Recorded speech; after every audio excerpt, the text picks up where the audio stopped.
Oh, here's your Backstage pass. Right, quiet on the set. Action! Welcome to Sedona's Backstage Pass with Chandra, presented by Chef Lisa Dahl. This is your inside look into culture, curators, and creative artists. And now, your host, Chandra. Welcome, my VIPs. You've got your Backstage Pass, and you are in. Again, get ready for some behind-the-scenes stories that you would never know about or hear about unless you tuned in here on Sedona's Backstage Pass. All right, so remember, we are always on Spotify, Apple Podcasts, YouTube, and later on, we're going to kind of develop into some actual video podcasts. That's going to be fun, so keep your ear to the ground. Well, I always like to start my show off with an events calendar for those of you who are coming into town and also for those of you who are listening who live here. And if you are listening after the fact of these events that I'm going to mention, let me give you some places to visit online. Go to visit Sedona.com. That is the Greater Sedona Chamber of Commerce's website that will tell you all about events that are going on here in Sedona, in Cottonwood, and the Verde Valley. Also visit cityofsedona.gov, sedona.net, Sedona.biz, that's B-I-Z, SedonaFilmFestival.com. Oh, they always have wonderful events, great, terrific films. I mean, wonderful indie films and live professional theater and concerts, and I'll get into that in a minute. And also there are organizations here that always have events like SedonaMuseum.org. That's the Sedona Heritage Museum, you guys. And SedonaBallet.org, Community Library, Sedona.org, SedonaArtsCenter.org. So those are just some places you can definitely visit online. And let's talk about some things that are going on right now. If you are listening live, well, today is Saturday, April 18th, and there's some things going on. Like, for instance, our very own Zenprov comedy improv troupe, they are having their finale performance. It's called Happy Ending, and it's at the Mary D. Fisher Theater. For tickets and information, you can visit SedonaFilmFestival.com. And I have to say, they're excellent. If you love comedy and improv, you're going to enjoy them very, very much. This is their final performance, so go check it out, SedonaFilmFestival.com. While you're on that website, make sure you look at all the wonderful indie films that they offer daily and nightly over there at the Mary D. Fisher Theater and also at the Alice Gill Sheldon Theater. Beautiful little theaters, great films, and they have their own professional company of actors. It's called Sedona Professional Theater. They have a big performance coming up on April 24th, so check that out while you're on SedonaFilmFestival.com.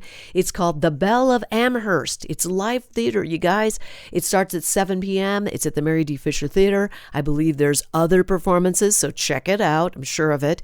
And what is this show about? It's a one-woman play starring Tara Flanagan as a legendary poet, Emily Dickinson. So for those of you like theater, you like Emily Dickinson, check it out, SedonaFilmFestival.com. And remember, great events, great concerts, like the In the Living Room music series, which will be coming up again in a couple of weeks. So now let's move on here. Okay, in Cottonwood on April 18th, that's tonight, you could check out a couple of concerts that are going on. First of all, the We Rock as One benefit concert for our dear musician friend Claudia Tulip, who's been going through some things, and they're doing a big, big concert for her. And when I say they, I mean the William Eaton Ensemble. William Eaton owns the Old Town Center for the Arts in Cottonwood. It's a beautiful vintage theater, and he's a phenomenal musician. And the William Eaton Ensemble is an incredible combination of musicians. Check it out. It is a world chamber fusion of different musicians to help support Claudia and her medical treatments. So please do that. If you have some time tonight, of course, Saturday, April 18th, the We Rock as One benefit for Claudia Tulip, 7 p.m. tonight. Make sure you visit oldtowncenter.org for all the information.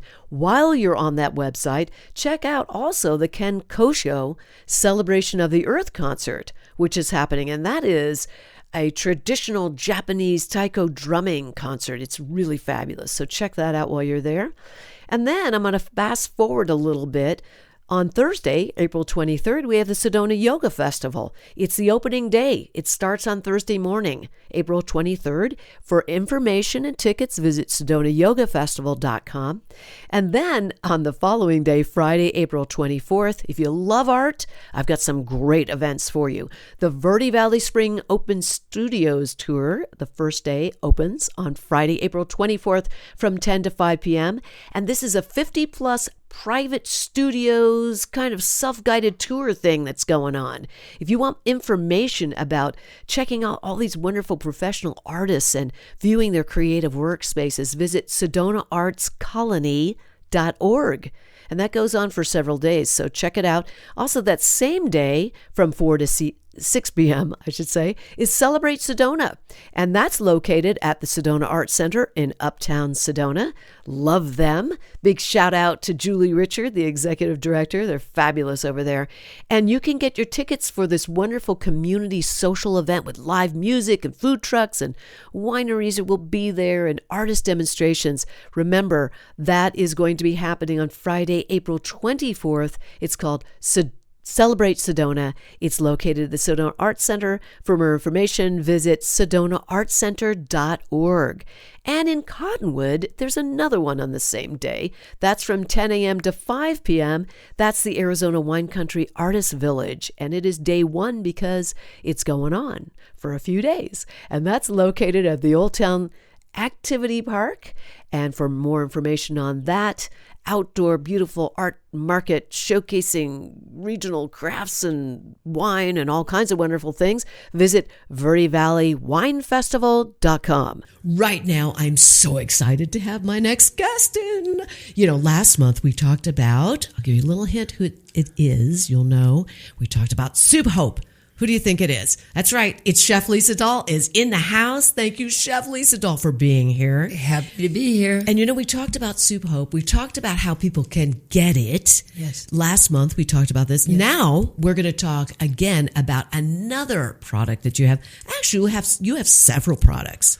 Well, I have as many products as anybody could ever imagine, but Yeah, getting products to a consumer, the masses, is a very different thing. So, I know where I'd like to see products go, but even getting one or two products to be on grocery shelves and start that ball rolling to create the revenue base, to create more and to give more. And that's the bottom line. So see, this is the thing, everybody who's listening. Chef Lisa Dahl has her own foundation. And we're going to talk about the products that when you purchase these particular items, a portion of that goes to helping others, especially Native people. And we're going to talk about a little bit about that. I know you have olive oil. You have your marinara sauce. Let me straighten that up. I do sell olive oil, a brand that I adore, a gold level Greek olive oil. I do not manufacture that. But in what many people don't know is that there's a little boutique that I'm really trying to develop more and more in the village of Oak Creek, Peace Lisa. Now, we've redone, since you saw me, since you were at the galas, we have redone that area so it's opened up. The reason we did that is the feng shui. And we all know that when feng shui is not correct, even sometimes in our own homes, in our own businesses, we like something, but we don't realize why it's kind of blocking an entrance or giving that vibe of, hey, come on into this area and browse around. So Feng Shui is very smart. We could talk about it one day. I know. Because I've learned about that from a master years ago with Dahl and Toluca, which hasn't done too bad over the 30 years. I say. When I listen to certain roadblocks that will make people not feel as welcome. And that can be as much as from the front of a building or a business, whatever. So I was stuck on the layout at Peace Lisa in the village, but it was actually a little cramped. And when we got our license to be able to have our own private label wine, and we were able to sell it at retail, which again, there's a whole show around that because it's very costly. Back in the day, I had that license at a store. Many of the people that are listening might remember the Aroma. I had Aroma in the collective. Back then it was called Tiqua. Okay. And so many people would come from Phoenix, Scottsdale, stop at that boutique on their way into Sedona. And I had a license to sell wine. I did wine tastings, and I had a gourmet shop. After 5 years, I closed the doors because I needed to, only because to go forward with another 5-year lease wasn't really that smart. There's a lot of things and reasons for that. So now, even though what I'm doing at Pisa Lisa isn't the same layout, we don't have a deli. But what we have done is open up that area so that people can buy wines legally. They can buy the private label wine, which feeds our non-for-profit foundation. A percentage goes to that. I want to talk about that. Yes, and you know, that label is the label that I've trademarked, and it's called Passionista de Sedona. I love it. And the Passionista de Sedona is a wine now, very special wine, but it's also like a label that can be used for other products that can also feed the foundation.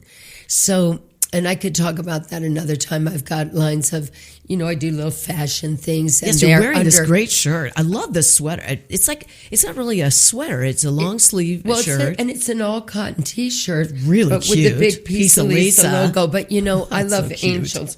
And these angels are like, they are so cute, but they're holding the pizzas in the Leaning Tower of Pisa. So and cute. There's such a symbology about how the logo was formed. And that would be another fun thing. Design. I love design. But now that we move the pieces in the boutique part of the Pisa Lisa in the village, we cannot do that in West Sedona. Anybody that knows Pisa Lisa original, you're lucky if you can put another sardine in that place. Right. It's so tight.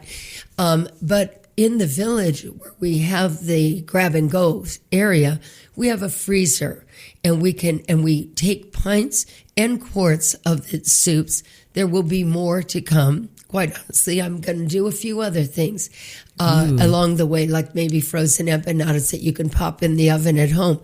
But nonetheless, keeping it small, growing it. So I have some Epicurean products. I have our favorite extra virgin olive oil, and it's a wonderful, very reasonably priced organic olive oil. We have vinegars. We have novelty things, like fun things that you could use. You know, something that surprised me, I brought in some really fun, like truffle mac and cheese, because you know what a lot of people do? A lot of people actually camp outside of the area, or they're in their RVs, or who knows, maybe they just take it home and enjoy a quick to eat. But I've got a great brand that I have always believed in called Sabatino, and they make a couple novelty products, and so they're little packaged goods. And so if you're out and you're going to go and do RV or whatever in the outdoors, then you have some little things that you can take. But this is an information that I love to give, because many people don't know that you can get the hummus, you can get the quinoa, you can get the Mediterranean specialties, olives, the marinated mushrooms. I think you mentioned them in one time about how delicious the marinated mushrooms.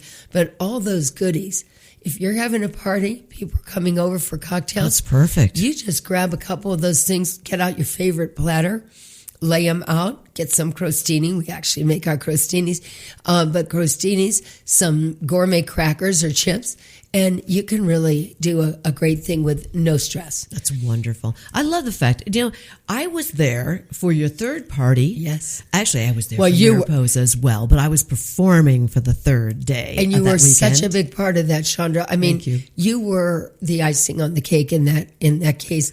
You weren't just entertainment for entertainment. You were there because your brilliance, your personality, the setup you did with the sound, getting out, interacting with everybody, the aprons that we have when you cook with love, you feed the soul, getting the guys to put them on, and it was just a hoot. I had so much fun. I had a hard time getting you. You were just, oh my gosh. You know, here's the thing, everybody. I don't know if you've ever been to one of these big parties. Chances are a lot of you here that are listening that live here, you have. And trying to find Lisa, somebody is cornering her. The minute they leave, someone else is cornering her. I'm trying to get her attention because I want to get her on social media. She's got her social media guy there, Bo. Big shout out to you. You're awesome. Hey, Bo. And it was like, so I was, we weren't auctioning them. I was like, buy one. Yeah. So let's put this on you. It was great. And then I was saying things like, I'm going to tie you up now. Just putting the aprons on and tying men up. Oh, it was I didn't wonderful. know you were doing that. It was so much fun. Oh, yeah. I tied up a lot of guys. Oh, yeah. It was really And good. they In loved your it. aprons. And they, and the aprons, I wanted an apron for such a long time. I love aprons. I almost feel like anytime I'm in a kitchen, my apron is an accessory. I love wearing aprons. I do too. One of your And that aprons. message apron, well, I'll get you one, of course. We do them in denim and we do it in black and white. But, they sell like crazy. I'm sure They're they do. really We selling sold like crazy. We sold some aprons. I We don't know did. how many we did, Yeah. but we sold a lot. Yeah. And then the wine. Yeah. Okay, so your own label now. Yeah. And we were selling like a whole. What do you call that? It's the whole group of how many bottles is it when you buy it as a? Well, what do you call can that? buy it. You can buy individual. You can also buy a case of 6 or 12. Yes. So we had that. Yes. And it was wonderful. Yes. And just to see that wine and the label and everything is so great. Well, it's an amazing. I have to be honest with you on the wine. It's the biggest shocker of anything to me. We have been looking for, probably 2-3 years, even before the foundation was formed, we were looking for wines that we could private label. Okay. Now it's a whole subject that none of the big We're going to have to talk distributors about this. Yeah. Because I have no idea how this works. And it's interesting because until there became a glut in the wine industry, a lot of that is environmental. Lots of wines started to back up in the medium to large winemakers around. We usually are Napa. We're also Paso Robles is one of our greatest regions where our award-winning wine. We're now 19 consecutive years in Wine Spectator Awards of Excellence. We have 48 collective, I should say, Wine Spectator Awards of Excellence. Wow. And that's a story. We could bring David on one of these days and talk about this. Yes. He's been my wine director for 26 years. But it was self-taught in a way like I am self-taught as a chef. It's very interesting. But what we know is what are the wines that really, there are so many people that have palates similar to, I hate to say it, even to mine, which is a palate when it comes to wine that knows wines that are very user-friendly. They're not wines that you must pair with a specific type of food. They're wines that, like, from the minute you take a sip, you fall in love with them. And, I can say it now because it's after the fact, but I had Harrison Ford in 2 of our restaurants. What? Recently. Okay. Very recently. And I didn't, I have to say, I probably made, I was able to turn him on to the wine, and he is an amazing wine connoisseur. Interestingly, I found out a lot of things about him and his philosophy on wines.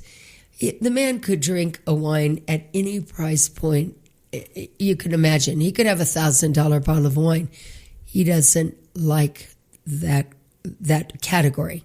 He likes a well-rounded wine.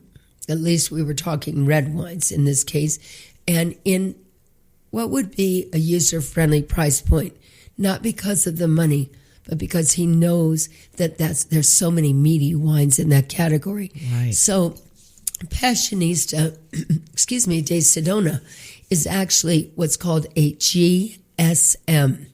That's a Grenache, Syrah, and Mourvedre blend. Okay. In this case, our wine was grown, and the grapes are grown in Paso Robles, which is one of the perfect climates, elevation, everything about that environment is perfect for this type of wine. But I'm going to be honest, we looked for years. We're still looking for a cab, a Sauvignon Blanc or Chardonnay, other varietals, but we haven't found anything to come close to the complexity of this.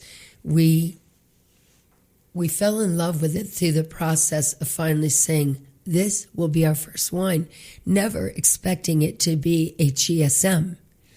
And now our biggest challenge is finding the red and the other white varietals that will hit the same, excellence in all ways. You know, every time we go out now that we have this wine.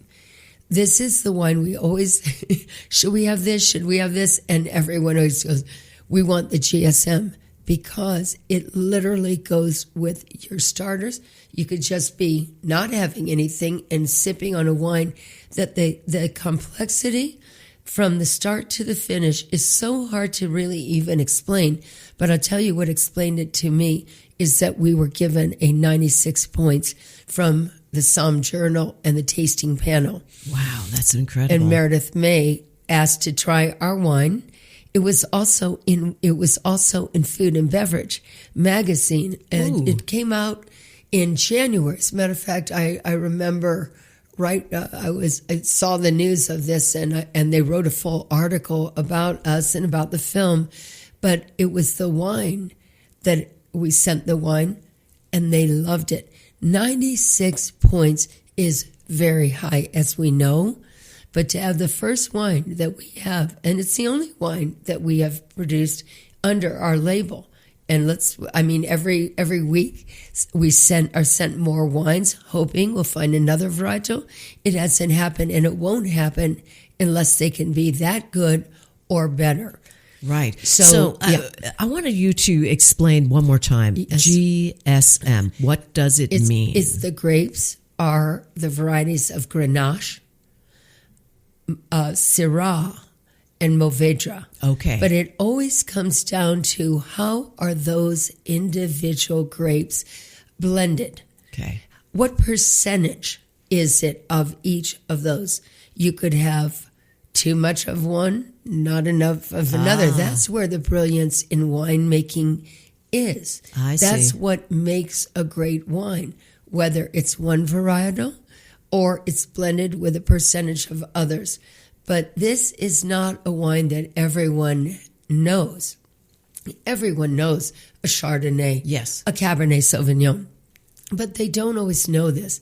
And I think it's so fun when, at the table side, we can take I love watching people try it, whether they're wine aficionados or just love a well-balanced wine. To me, when you find a wine like this that is balanced in the alkalinity and it's not stringent, it's not too complex that you're kind of like, ooh, I need something to soak that up. Yes, I know what you're talking about. I mean, you've got to try it. I have to try this. And are you a person that loves wine? I should love know that red about wine. You. Well, red wine I do love. Will adore it. Yeah. And the other thing is, when I look at it in a glass, it takes on a jewel-like quality. It is a brilliant wine. This is on my list to do. Yes. I have to say, Yes. I mean, usually I'm the person who goes for a cab. Yes, yes. Or something Me too. that's got a nice, Yes. well-rounded kind of taste to it, Yes. right? Where it makes you feel like, yes, that's like funny to Yeah. it's like takes the sound. That's I don't right. know how to describe it. It just Yes. feels good. Yeah. There's anything, I don't like wines that have that tangy thing on your tongue. Me you know? neither. It should Me never neither. be like it that, shouldn't should it? be. To each their own. Everyone's so. palates have their own Yeah. alkalinities, etc. Yes. I'm not an aficionado on that, I'm but not I at know all. one thing that over the years, and David always tells me this, that he has tried to balance the red wines in our vast amount of different wines that we have throughout 6 restaurants. Yes. To kind of find that balance of what he knows that I love. And that really, it really touches me. But I feel that my palate symbolizes in some ways what so many other people that think and love like I do and you do. Because there's esoteric wines that, cost a fortune and they're not that. they're decades old and things like this. And everybody goes, oh, we're going to try a 1998, blah, blah, blah, blah. And half the time, I don't like them very much. Tom told me a long time ago, because he was working cruise ships before I got to do my shows on cruise ships. Yes. And he worked like the Princess Cruises and things like that, right, with his own show. And he would say to me, you know what? Those expensive wines don't taste that great. Yeah. Because sometimes when you're an entertainer, you're sitting at the captain's table, it becomes a thing, right? And they're ordering the bottles of wine and they're very expensive. And you're like, not really that good. You know, he used to tell me that. And they're cerebral. They're conversational. The Psalms love to talk with them and judge them. But the bottom line is, how does it taste? It's how does it taste, and how many people are going to enjoy it from the first sip. Right. And the first sip does tell you all the way to the last sip if it was friendly and wonderful to pair with different complexities of food. I'm a big lover of antipasto. I know you know that about me. Antipasti, in Spanish, tapas. And sometimes, for me, just designing those tapas are the most fun because they all can go together when you're having a party. So I have a question for you. So you're having, let's say, tapas, and you're using chicken, which is obviously white meat. Yes. Is it okay to have a red wine? I mean, why not? Well, first of all, I knew you'd throw me a question like that, which is sorry. And I'm not a wine. Well, could I have your wine? Yes. I have your wine with it. I will. First of all, chicken head. You had to throw that one out. You could have said a meatball or something. Well, I know because that's red meat, right? Let me kind of address that somewhat. Okay. You will be surprised, anyone that does come in and tries this wine. You can try it at any of our restaurants. Of course, it is at a lower price, as it should be, because in the Village it's a store. So it's at a lower price, as it would be if you went to any restaurant and had the servicing of a price on a menu versus in a store. Right. So let me say that you can taste it to understand. There is chicken and there's chicken. So if I know that ours goes beautifully across the board with all kinds of cheeses, meats, vegetarian, have bruschettas, whatever you want. But let me say, since you threw out the chicken part. Yes. So would I put it with a lemony chicken? Would I put it with a chicken piccata? We drank it that way last night. But good. I would say that many people would want a sparkling champagne, a sparkling wine. They might go to a white varietal. If you had a chicken, let's say, just like the dish at Dolan DeLuca, which is our specialty, we have a chicken dish that is it. Everybody goes nuts for it because it's called the Pollo Rosmarino because that's a savory sauce, mushrooms, rosemary, a little bit of the marsala. There you have a perfect chicken pairing. Good. So that's something that we could talk about in the future. I'm going to drink your wine with everything I eat. I'm just going to say it right on the air. That's it. I like the wine. I'm drinking it with everything. With fish, with chicken, the whole 9 yards. That's the way it's going to go down. We have run out of time. I cannot believe it. Thank you so much for sharing all of this. I know nothing about wine. Can you tell? Yeah. I am perfect for this because I love red wine. Nobody is watching us. I know, right? How come nobody actually watches? I mean, we must age from just all the laugh lines that we get. I'll get you. Seriously. We need extra moisturizer when and we're extra together. Lighting, please. No, because we get so happy. I mean, you're using our hands. I know. It's like if people could see this. Hey. You never know what's coming. And then we'll drink some vino. Okay. On the air. You get to watch that.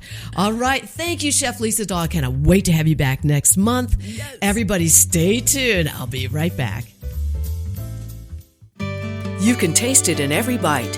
For over 30 years, Chef Lisa Dahl has redefined what it means to dine in Sedona, serving soulful and handcrafted cuisine inspired by love, artistry, and community. From the original little kitchen at Dolan DeLuca to the majestic spirit of Mariposa to the couture flair of Butterfly Burger, every experience is elevated, every ingredient intentional. In every dish you experience Lisa's lifelong mantra, when you cook, you feed the soul. To learn more about Lisa Dahl and the Dahl restaurants, please visit cheflisadahl.com. When your project demands precision, experience, and trust, turn to Sefton Engineering Consultants. From expert civil engineers to construction management, we deliver real-world solutions that stand the test of time. With over 30 years in the business, Luke Sefton's team is committed to getting your project done right, on time, and on budget. Sefton Engineering Consultants. Reliable, experienced, personal. Learn more at SeftonEngineeringConsultants.com. Here's more of Backstage Pass with Chandra, brought to you by Chef Lisa Dahl. Well, thanks for staying with me, and I am so excited about having this individual in my studio right now. A wonderful musician, a great individual, and an inventor, I might add. And we're going to hear all about this. Brian David, thank you for being here with me. Oh, well, thank you, Chandra, for having me. I'm so excited. This is really neat. I love it. You know, the first time I saw you, I think, was at Heartline. Do you remember Cafe? Heartline? Oh, Did you? of You course. worked there, right? Yeah, I played there. Good. I'm Yeah. not hallucinating this. Yes. Because, you know, sometimes I go, where did I see this person? No, it was a Heartline. Yes. God bless Phyllis. and Oh, her yes. wonderful husband and family. That was a wonderful restaurant. She's still catering. Oh, good to know. Shout out to her, Heartline. Oh, yes. I miss her. She's a wonderful person. She's terrific. Yes. Terrific. Had the pleasure of eating her food at the film festival here. Oh, It was nice. like, oh, Phyllis, oh, it's going to be good. You know, right? I'm hungry. I'm hungry. Double plate, please.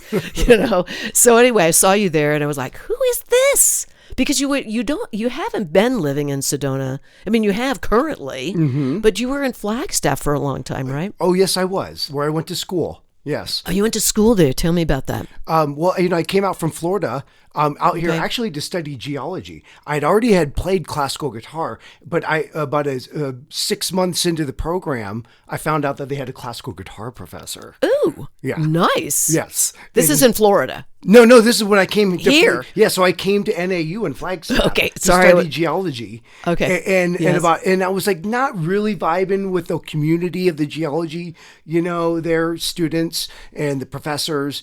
And I found out that someone was like, oh, you play classical guitar? Did you know that there's Tom Shilley? He's great. He teaches classical guitar, program there. That's awesome. Yeah. So you come out here, and when was that? Oh, that was in '97. Oh, you've been here for a while. Yes. And you've always worked in Sedona.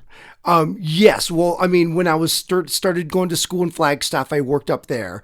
And then when I was about maybe halfway through the program, I was ready to start performing. And that's when I came down here and started working, and I've been doing it ever since. I know. And so a lot of people in Sedona now, I think they have kind of gotten like, oh, Brian David. Okay.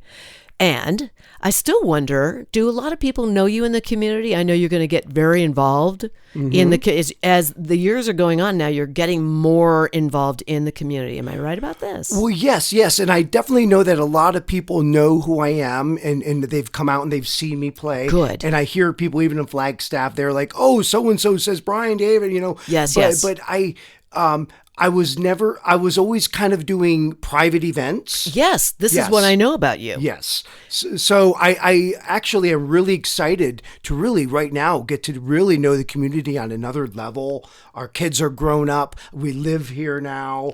And I'm playing a lot more at the resorts and places. So I really want to connect. And actually all these intentions were happening when you called and asked me to do this program. Yes, this Yeah. is good. Okay, so this is excellent. And you were at the In the Living Room music series last night. Yes. And I was so glad that I remembered to introduce you. Me too. A few times, right? Because people were like, oh, I'm coming. I'm going to go. Oh, they told me that afterwards too. Yes, I'm Yeah. sure. Yeah. I was thrilled when I asked last night, you guys listening, I asked the audience, like, how many of you have been here before? And like the entire place. And then we had to been, 50 people maybe? It was a great turnout. It was really good. Yeah. Yeah. And Lisa Bell and Greg Benedetto were performing.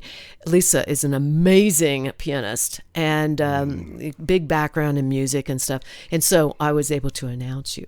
Good. Twice. I know. I'm a hawker. And now get your CDs. We got Brian David. And, it's like, just give me a little megaphone and a microphone, thank God. Doesn't matter. Anyway. Oh my gosh. All right. So I want to ask you, when did you get the bug? When did it bite you? Okay, now I have to play guitar. When did that happen? Oh my goodness. My mom came home with a classical guitar from a garage sale when I was in like 6th grade. So what possessed her to do that? Oh, she was just like, I wonder if, it was like, it was a $10, Yamaha, and she just brought it home. Didn't know if any of my brother and I would want to play it. And I picked that thing up and I had a music book and I went through the whole book that day. Oh my gosh. It was like a little beginner's book, but I went through the whole thing and I was like obsessed. It was in you. She got me lessons and he happened to be a classical guitar instructor. I wanted to learn rock. He's like, no, I'm going to teach you classical. And I ended up learning the rock stuff later, but it was the best thing that ever happened to me. Oh, yeah. Because if you can do that, you can do the other. The other is, a piece of cake comparatively. Correct. And you learned how to read and all of that. Right away.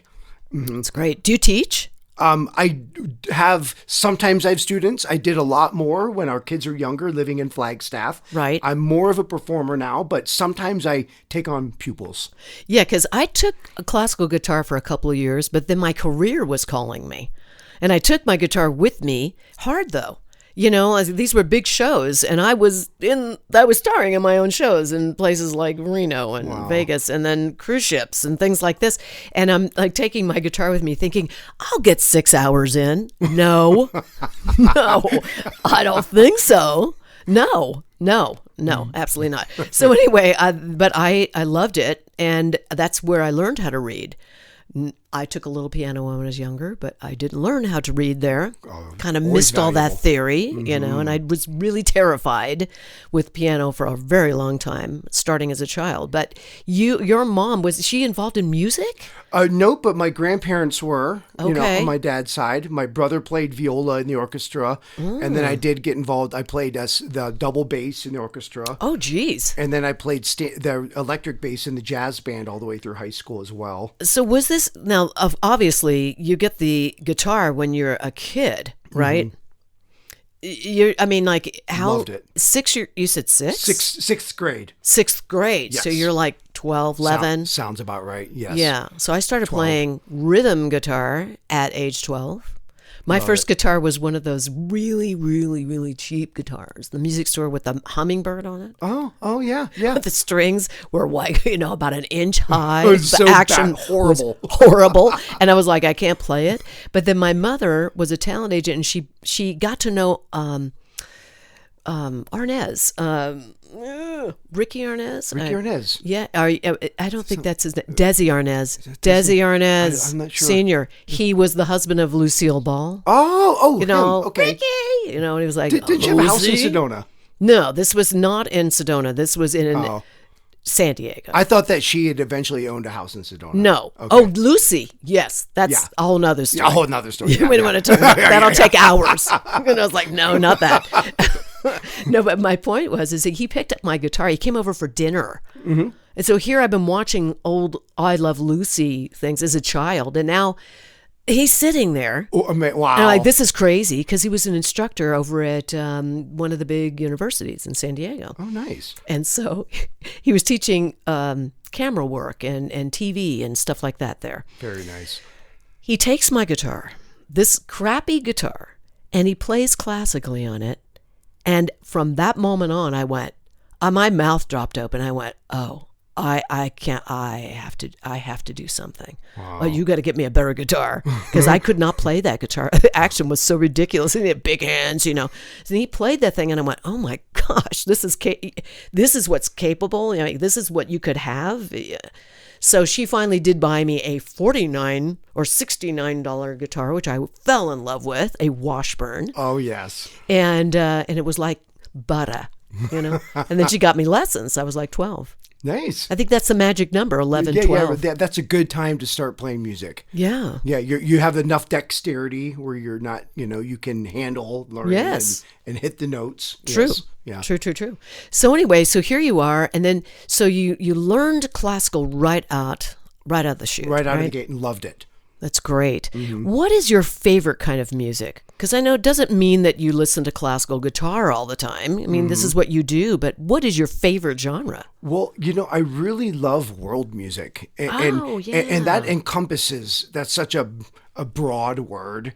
I love music from South America. I love music from Eastern Europe. I love music from Asia, like, from India. I love the sound. I listen to oud when I'm studying and stuff. Okay. And I love orchestral music. I love old rock. Yes. I do too. Sometimes it's hard to believe it's rock. You know, I go, that's rock? right? No, I love to not the like way we know those it. progressive rock bands growing up. Like Yes was my favorite Or band. Genesis. You probably like Genesis. Love Genesis. The early Genesis was bizarre and wild. Moody Blues. Yeah. Yep. So All that good I stuff. love all of them, and so I love jazz. I jazz. I went through a big period of like Django Reinhardt, that gypsy jazz phase. Yes. Oh, good stuff. Do you play that stuff? I used to with Bill Barnes. I don't as a solo guitarist. When I Okay. used to perform with him. Yes, the late Bill Barnes. Yes, we miss him. Yes. Really great player. Did you ever work with Steve Douglas?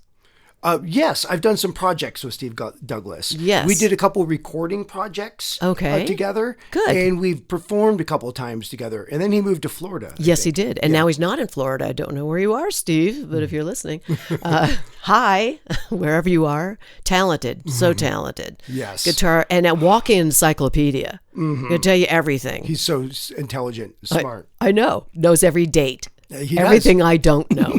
I go like, that sounds like, and he does that too, but he'll tell you everything about the person, where they were when they wrote it, what year it was. The whole network around them. Yes, it's crazy. And do you do this? Do you remember the things that have happened in your life from the music, from when it came out?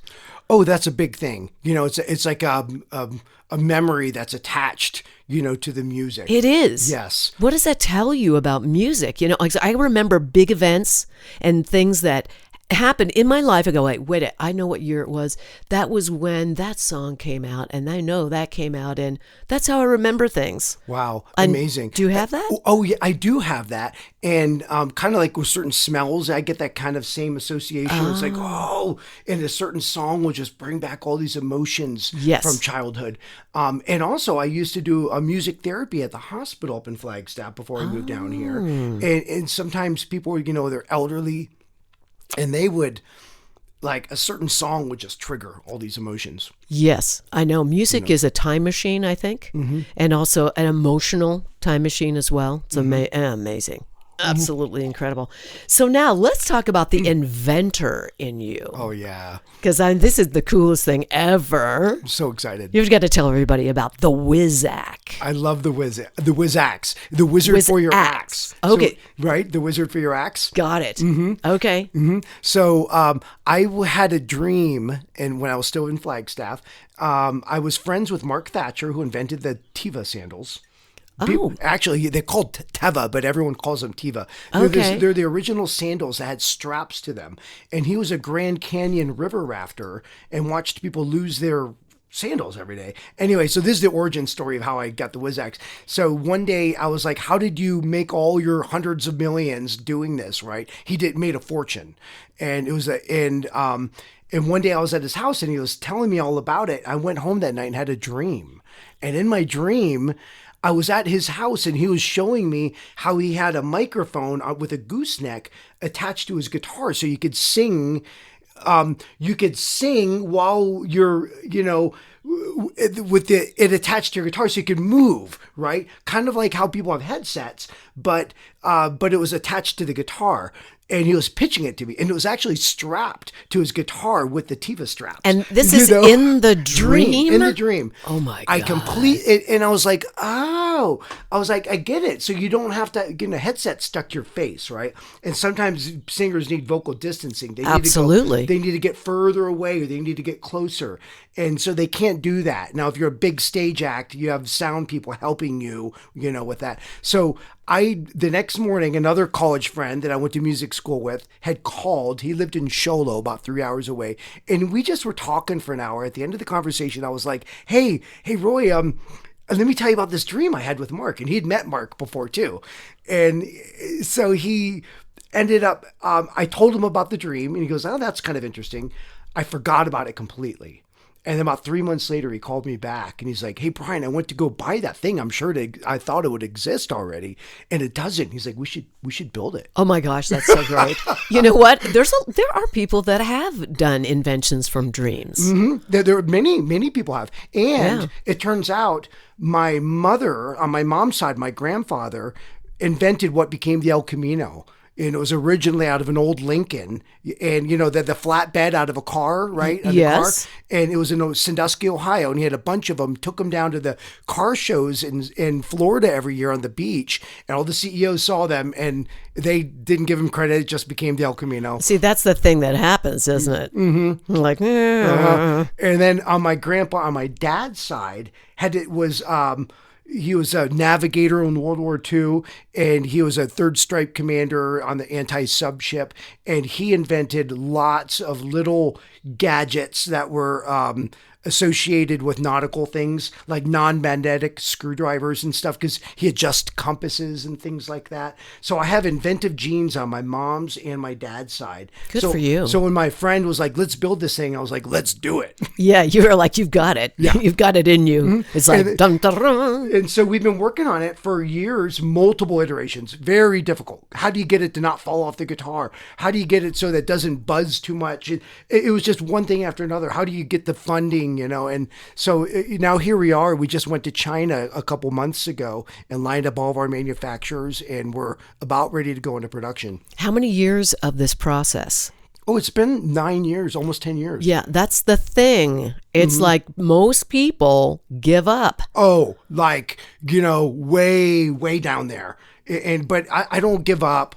I met my wife, I got her kids, I got my career, I do things and I follow through, and I just pull through the pain of this, of the process. And here we are. And now we have a beautiful product. As you know, Steve Oliver uses it. Yes, the phenomenal guitarist, Steve Oliver is amazing. And he's a wonderful singer. Yes, he is. He's really he good. Travels all over and the I've world. seen him use this in concert, and he's brilliant. And that's the most coolest thing ever for anyone who plays guitar and sings. Yes, I I think would it's love great. to try it. Can you take it off and on? Oh, yeah. Of your And guitar? It has different back plates on the back side of the guitar that are magnetic, and they quickly come off. So if you have an electric or an acoustic, it's adjustable, right? really so good. it fits about 90% of most guitars. Wow.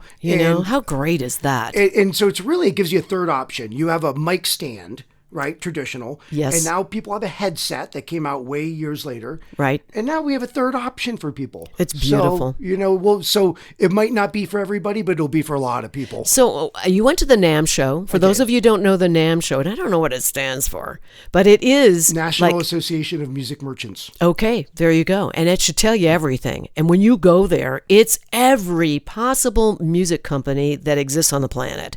And you get to try all these different things and see shows and get previews of new instruments and things. Yes. And you went. It's incredible. You It's went huge. with the Wiz-Ax. I did. And how was that accepted? It was very good. Our booth was full all day of people wanting to try it out, and it kept getting loud. The NAMM police were at our booth, like constantly shutting us down, giving us warnings. By the end of the show, they're like, "Okay, fine, whatever." But it was a really good hit, and we actually did get a little bit more investment to get us to the next step while we're there. Good. And we got some endorsements. And Steve Oliver actually came and played at our booth for a scheduled performance. That's wonderful. Ugh. And he's using it all the time, isn't he? He does. He sometimes, if he's doing like a big show with lots of different people, he doesn't, but he does it for all of his like private shows where it's just him, and he I doesn't see, have to yeah. like share a mic with a bunch of people. Yeah, that's right. That's right. Yeah, Love that. and he loves it. He took it to Europe on the cruise tour over there. And So now, does it work with any microphone? Like, is it with cordless mics or it's our oversized mics? proprietary microphone. Oh, it's yours. Yeah, and it's like a Beta 58 stage microphone design. That works. So it's feedback resistant and all of that. That's really great. Directional? It's not omnidirectional. It's kind of like the Beta 58. It's very right there. You got to be right there. You got to be well, like right a there. Shure 58. Yeah. It's Right, incredible. Right. Love that. Ugh. Yeah. One day when you're famous, remember me. Oh, of I'll course. be like, may I have a Wiz-Ax? I was on your show. Yeah. I was like, may I have a Wiz-Ax? You have one before Mr. then. David? Remember me? Yeah. No, it'll be like us. Do you remember me? Like years ago, you were on my podcast. Oh, you helped me get it all started. So funny. So, all right. So now let me ask you a couple of other lovely questions. First of all, you've worked as a single forever. Have you ever worked in an orchestra pit? Have you ever done, I know you said rock, so you're in bands and things like that too? I've always wanted to play with an orchestra, and actually at our concert, I actually will do a backing track of Concerto de Aranjuez, where that's where the guitar plays at the front of the orchestra with a conductor, and it's written for guitar and the orchestra. I'll play the Andante, which is just an incredible, beautiful. Wonderful. I'm looking forward to this. For those of you listening and those of you coming into Sedona and those of you who are residing in Sedona, the In the Living Room Music Series has Brian David coming in on the 18th. 27th. Excuse me, the 27th of this month. Yes, that's I don't know, right. I've got this 18 thing in my head, 18. It's like going on the 18th. I think it's May 18th, but I don't know. Anyway, the bottom line is you're coming in. I can't wait for everyone to get to know you. It's going to be I think I have a really good feeling about the concert after attending last night. Yeah. And I have a lot of great stories I can share. I have got some wonderful, beautiful classical pieces, Spanish classicals, some originals, whatever, know. I might even bring my friend a stand-up bass player for the last 2 or 3 songs. Wonderful. That I've been performing with for 20 years, and he lives in Flagstaff, Matt Starnowski. Wow. Fantastic. This is going to be a lot of fun. Stand-up bass. How cool is that? And he's really, really, really good. Highly sought after up in Flagstaff. So a question here. Are there a lot of classical pieces for guitar? I don't know this. There actually is a ton. Andre Segovia had made it not just a little folk or, saloon instrument, but he made it a real classical. And so a lot of composers have come since then. And a lot of things have been transcribed that were originally written for piano, like a lot of stuff from the 1930s, a lot of the Spanish classical guitar stuff that you hear that Andre Segovia did were actually written for piano, but sound more soulful on a guitar. That's great. Have you performed in different countries? Not yet. Okay, it's on the list. Well, I did do some impromptu performances while I was in China for some Chinese people randomly, cool. And they all gathered around me, and it was amazing. That's so cool. Yeah, but we've been so busy raising the family. We have 3 kids that are now adults. Yes, I've been really just working hard, and I'll tell you. Can I tell you one other quick thing? Yes.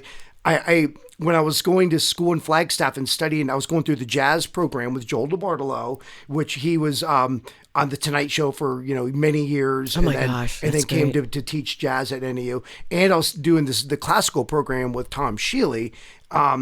When I was only a year into it, and my wife got pregnant, and we were both in college, starting off our music, going to school, and her dad was like, Honeywell executive, went down and met him, about to have a baby with his daughter, and he was like, well, what are you going to do? Well, Tom Shealy had been grooming me. I led our guitar ensemble, so I did play in that ensemble. I was the chair one all through college, and he was grooming me to go out and do competitions and be that touring guitarist. And when he asked me, heard my wife's dad asked me, like, well, what are you going to do? And I in the moment, because the whole plan was, that's what I was going to do. I was going to go out and tour. And I was like, well, I'm going to go down to Sedona and I'm going to perform weddings. And in the moment I said that. And as I was saying that, I was like, I accept that. And that's what I'm going to do. And I immediately went down like within a month or 2 later, and I started getting weddings down here and performing. And that's fantastic. And I've been doing it ever since. It's like it just came out of you. It just came out of me because I didn't want to tell him I'm going to go off. I'm going to run away and do things. No.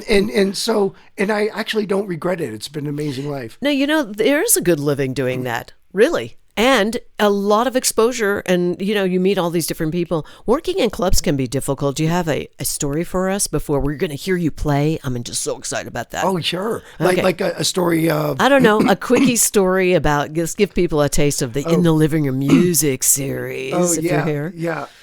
I did I was playing at La Berge a few years ago, and... at a wedding, and as I was packing up my car, another older couple, they're like, oh, our daughter's getting married in LA, would you like to come out and play for it? And I was like, oh, sure, I'd love to. They ended up flying me out, and they're Armenian, And this was like a 600-person wedding at the Beverly Hills Hotel for the reception. Oh my gosh. Yeah, and the big church for the ceremony, but I didn't even do the church. I went there. I think I was going to play like one song. They ended up hiring me to play the salad section, or like the salad and almost into the entrees. And when I got there, I was like, wow, I had no idea. And they got me a hotel and everything. And I played on this huge stage, and everyone clapped, and I loved it. And they had a table for all the musicians, and they'd flown musicians from all over the world.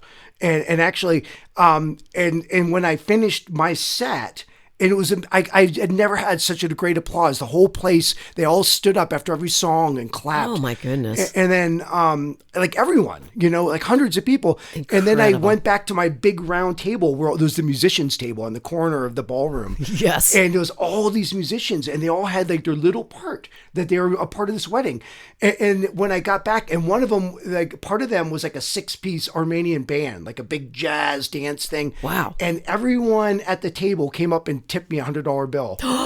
Yeah. Oh my gosh. And then I sat there and watched it, and like the Armenian band was going to play next, and the main sax player for the Armenian band, he got wasted, and he was like walking into the kitchen. You're hearing things like break in the kitchen, like wasted. Like everyone was like, oh, I was like, oh, this is gonna be a problem. They hadn't even started playing yet. Oh my gosh, that's outrageous. Anyway, I was like, oh my goodness. They went up there and he tore it up, and you never would have even known.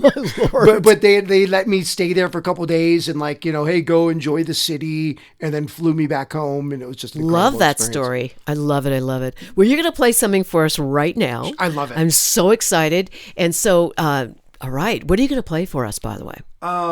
Well, just we don't have to worry about copyright or anything, and maybe I'll just do a little original. Okay, sounds good. Yeah. All right.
Wow, that was beautiful. Thank you. Thank you so much for being here, Brian. Oh, absolutely. Thank you for everything that you do with the community and bringing me in here. I'm so grateful. Oh, thank you. All right, Brian David is going to be in the Living Room Music Series, and it's coming up in 2 weeks on Monday, The 27th. the 27th. All right. See you Thank there. you so much. Thank you, Chandra. You guys stay with me. I'll be right back. You've explored the trails, stood in awe of the red rocks. Now discover how Sedona became Sedona. The Sedona Heritage Museum tells the story of Red Rock country, from ancient cultures to today's vibrant community. It's interactive, family-friendly, and open year-round, indoors and out. Sedona Heritage Museum, preserving and sharing the soul of Red Rock country. Plan your visit at sedonamuseum.org or call 928-282-7038. Take a deep breath and let it go. At Sedona's New Day Spa, your escape begins the moment you arrive. Enjoy luxurious massages, rejuvenating facials, and native-inspired body treatments. Every moment is designed to restore balance and renew your spirit. Voted Sedona's Best Day Spa, this is more than self-care. It's your sanctuary. Book your experience today at SedonaNewDaySpa.com or call 928-282-7502. Need a clean car fast? Come to Cleaner Quicker Car Wash. We'll have you sparkling and back on the road in minutes. Whether you're after a quick shine or a deep clean, you'll get top quality service, eco-friendly soaps, and smiles all around. Drive up, shine up, and feel good, all without slowing down your day. And look like a star in your car. Located in West Sedona on Highway 89A. For more information, visit cleanerquickercarwash.com. Here's more of Backstage Pass with Chandra, brought to you by Chef Lisa Dahl. Well, this was a fun show today. I love my guests. I always have such a great time, and thank you for being with me. And do you hear that? You know what it's time for? It's time for my shameless Chandra spot. I have to mention this. Today is my 51st episode of Sedona's Backstage Pass, and I want to thank a couple of people. You know, for the past, almost a whole year, I have had two wonderful producers who have been helping me along the way.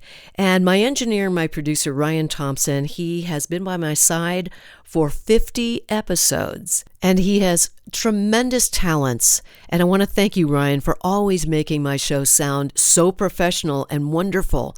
And also being sort of a mentor, because I had never done a podcast 50 episodes ago. And I will also want to thank the owner of MellowMountainRadio.com and KAZM 106.5 FM and 780 AM. And that would be Chuck Helstein. Thank you, Chuck, so much for being the person who came up to me and said, "Hey, would you like your own podcast?" That was almost a year ago. Can you believe it?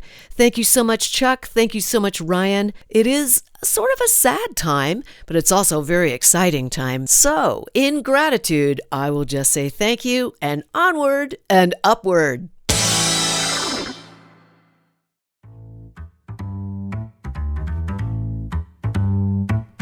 Thank you so much for tuning in again today. And I want to thank my sponsors, because without them, I wouldn't be able to do this podcast. So thank you to Sedona Heritage Museum, Sefton Engineering, Cleaner Quicker Car Wash, Sedona New Day Spa, and my presenting sponsor, Chef Lisa Dahl and the Dahl Restaurant Group. And I would welcome you and suggest that you go take a look at the websites of these wonderful businesses and the individuals who are running them, and also the owners. They're terrific individuals, as you get to know when you listen to my podcast. So I'm going to sign off for right now. Remember, get your VIP pass out and make sure that you check out Sedona Backstage Pass. We are here, Spotify, Apple Podcasts, and of course YouTube and other streaming channels. And in the meantime, have a wonderful, wonderful week. Enjoy everything that's going on this spring, and I'll look forward to the next time. See you then.